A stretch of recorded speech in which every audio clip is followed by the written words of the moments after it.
All right, today we're going to talk about how to stop procrastinating. Now, this is something I'm asked all the time. I see people Googling all the time. And today we're going to get to the heart of the matter. Now, I'm a therapist in New York City. I specialize in working with folks with ADHD. And so we talk a lot about procrastination. And there's going to be no funny business in this video. This is going to be raw, kind of like, let me just share my notes with you and kind of go through the things that I know about procrastination and the things you can do to try to stop doing it. Because let's be honest, procrastination might feel really good in the moment, and then it's pretty bad afterwards. So let's just dive in. All right, here's my notes. All right, so we're going to break this into two simple parts.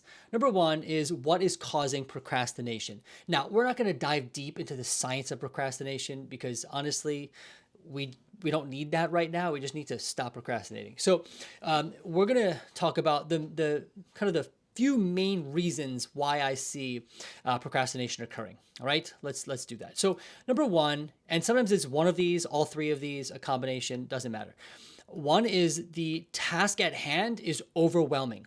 So it might be vague or ambiguous.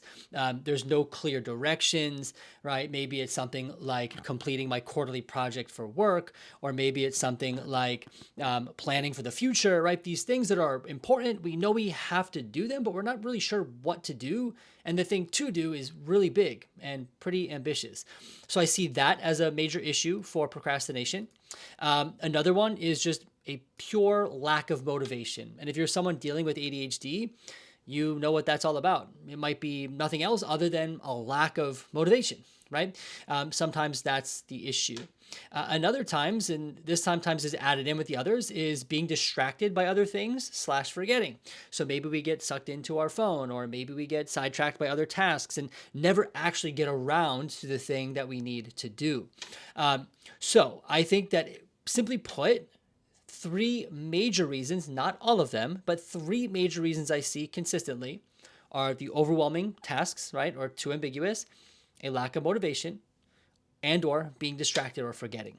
All right. Now we need to know this so that we can think about what exactly to do about it, because there's a couple things we can do differently for each of these causes. All right. So let's start with the first one. If we're dealing with procrastination because of overwhelm of the task at hand or it's ambiguous, these are, and now we're going to break this down. Now, one thing you have to be aware of when it comes to these skills and tools around procrastination or other executive functions, none of this is mind-blowing, like, oh my gosh, that's revolutionary, I've never thought of it before. But a lot of times people don't actually systematize some of the things that we can do. And so that's kind of what we're trying to do here. We're trying to systematize a methodology to help us reduce procrastination. The other thing is that's important, I'm on a little tangent here, is that we're never going to stop totally, right? We all procrastinate sometimes, we always will. We really want to reduce it though, right? For a lot of people, it's really problematic. So we're trying to make it less the norm, right? And more the exception. So anyway, if the tasks are overwhelming or ambiguous, these are some steps we're going to go through. Number one is huge, and people don't do this. We're going to set aside 5 minutes to do the following things that I have listed down below.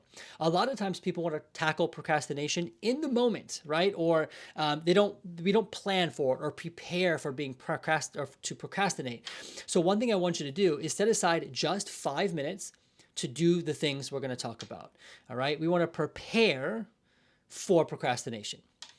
So that's number one. Number two, we're going to identify the thing or whatever it is, the project or the thing we need to do. You're going to identify it, and then you're going to write it out, right? You're going to write out as much as you know about that task on a sheet of paper. So maybe all we know is something like this: start my work project for this quarter. So on a piece of paper, on your computer, don't care. Start work project for this quarter. That's all you're going to write. Maybe that's all we know so far. All right. And then on this said paper, we're going to start going down the line. We're just kind of brainstorming. What are the steps we need to take in order to start that project or to begin working on that project? At this particular point, it doesn't need to be sequential, although most people are already thinking in that kind of way. And you can be really granular. Don't be afraid to get like that. All right. Now I might have spelled that wrong. I don't spell well. That's definitely not spelled right.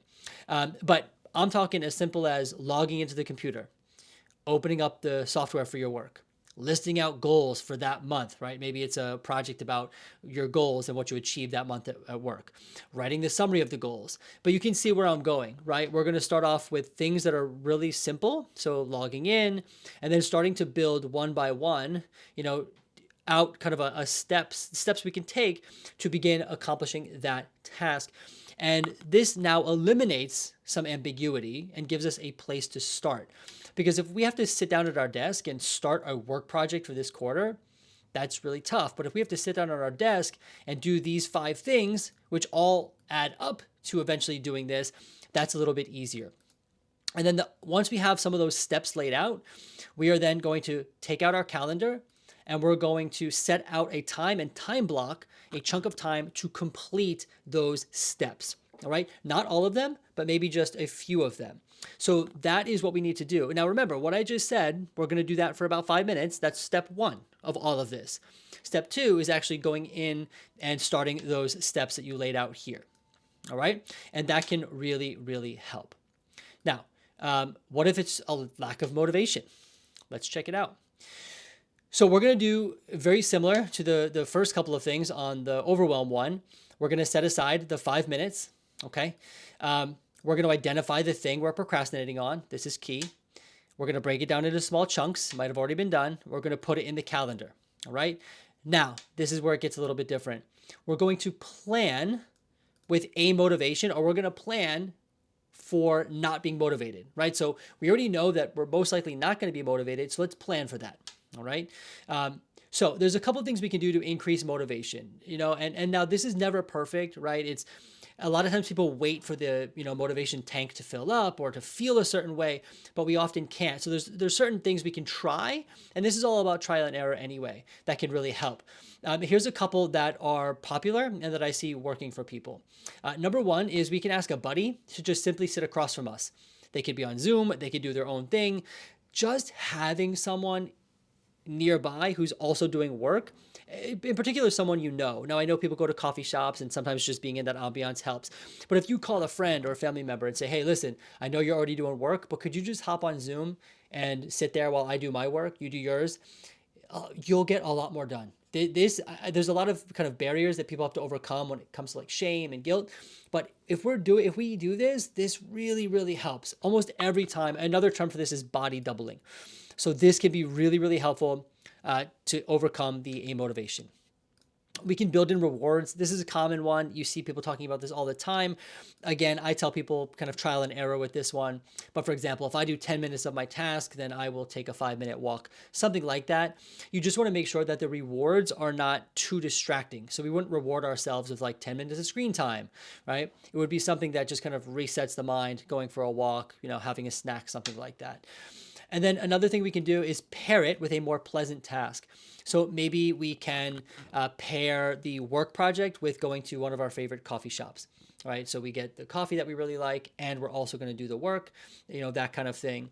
Or maybe there's music we like to listen to, and so we pair listening to music with the task that we don't really want to do.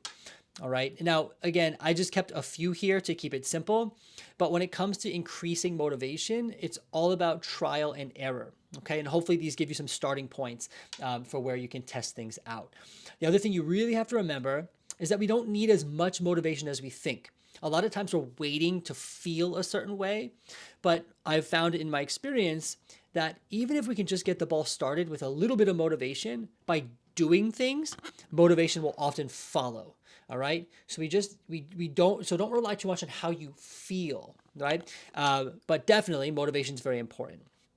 And then finally, another issue people deal with is being distracted by other things / forgetting, right? So again, we're going to go through those same things from above. This is always important. Set aside time to think through what we're going to say. Identify the thing we're procrastinating on, break it into small chunks, put it on a calendar. One thing I didn't mention is not just in a calendar, but we need an alarm, right? Or a visual, a post-it note, something that stops us in that moment that we're scheduled to do the thing so that we can make another decision. Do I do it or do I not do it, right? And that goes for all of them. And then what we're going to do is we're going to list out common distractors, even if it's common sense. So your phone, maybe it's YouTube, whatever those common distractors are, just start listing them out. Okay. And then what you're going to do is you're going to increase the friction around each one of those.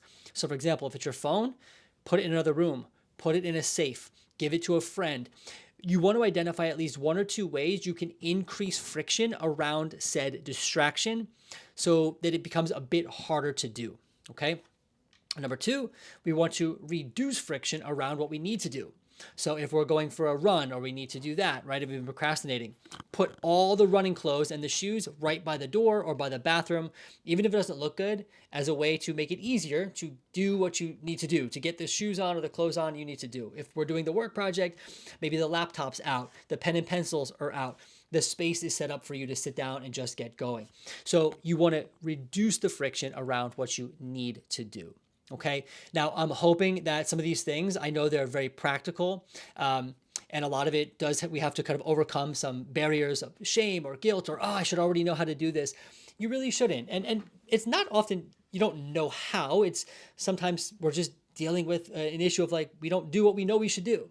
And so having steps in place can really, really help. So these are things we're helping people with all the time at our practice as people helping folks with ADHD. If you're interested in working with us or want to know more, you can click the link down below. We're happy to schedule a free consult and talk with you about our practice. Other than that, I hope you have a great rest of your day. I hope you learned something here, and I'll see you in the next video.